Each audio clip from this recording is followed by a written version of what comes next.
திமுக நீங்கள் சொன்னது பார்க்கும்போது திமுக ஒரு பெரிய பலமான கூட்டணியோட ரொம்ப பலமாக இருக்காங்கன்னு சொல்கிறீங்க.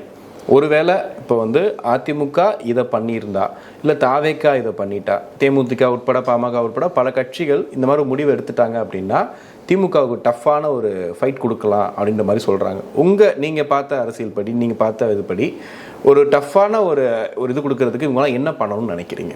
இப்போ திமுகவுக்கு எதிராக ஒரு ஷூர் அணி உருவாக்கணும் அப்படின்னா எப்படி உருவாகும்னு நினைக்கிறீங்க? நீங்கள் கேட்ட கேள்விகள்லாம் திமுக மேலே இருக்கிற அதிருப்தி இருக்குது, நம்ம அதையும் பேசுவோம்.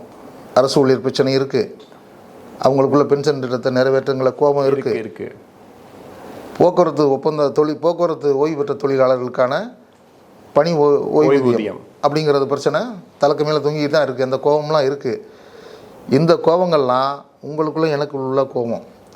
ஆனால் இதையெல்லாம் தாண்டி பாசிசத்தை எதுக்குங்கிற பெரிய ஒரு கோபம் இருக்குல்ல, அந்த கோபத்தை யார் வெளிப்படுத்தி அரசியலை செய்கிறார்களோ அவர்கள் மட்டும்தான் நிற்க முடியும். அதில் திமுக மட்டும்தான் இருக்கிறது. அதிமுக அந்த இடத்தை நோக்கி நகரவில்லை. அதற்கு பலமான அரசியல் பின்னணி இருக்கிறது, அவருடைய கைகள் கட்டப்பட்டிருக்கிறது.